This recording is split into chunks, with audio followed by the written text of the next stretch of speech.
Apologies at having been away so long.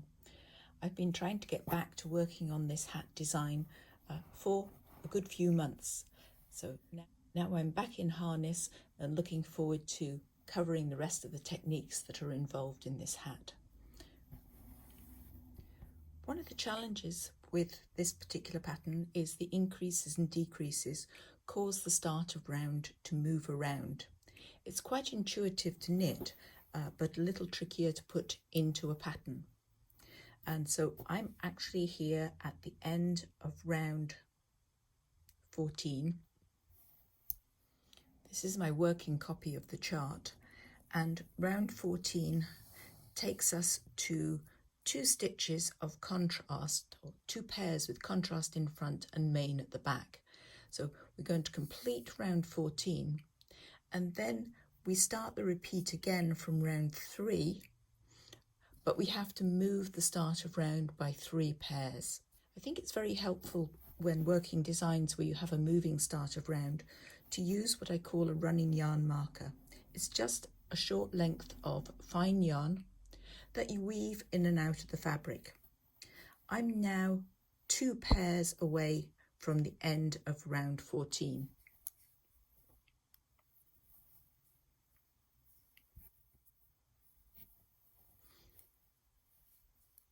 I've set up my yarns, sticking to my mantra of bright in the right, and I'm going to complete round 14.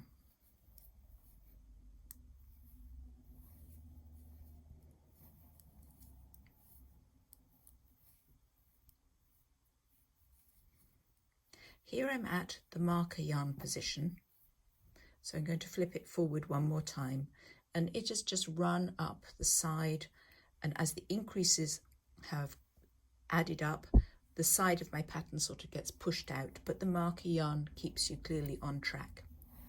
Now I have to work 3 pairs in order to be able to start the whole motif again.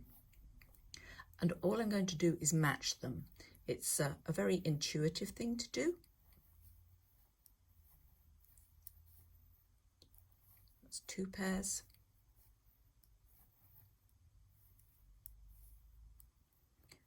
3 pairs.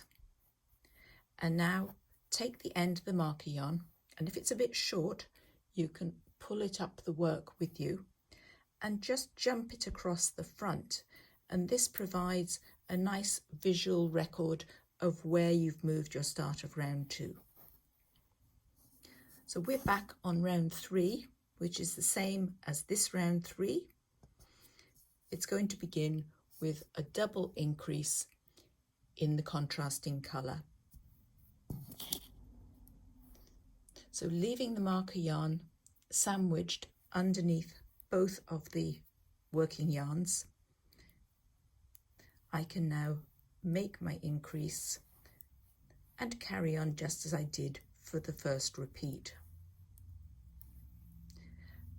I use alternative rotation purling in the majority of my double knitting, but when I'm making the increase, the purl increase, I use a regular rotation. It makes the increase easier to sort out on the next round.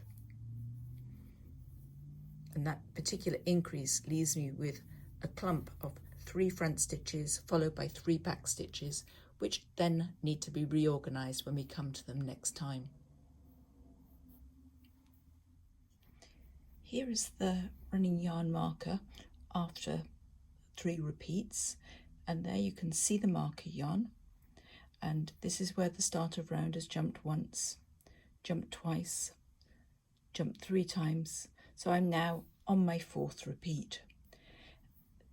A wiser choice would have been to choose a bright yellow marker yarn, preferably something you don't actually have in the colour of the hat, but it works perfectly well as long as you're looking out for it, but a bright colour will be easier to spot.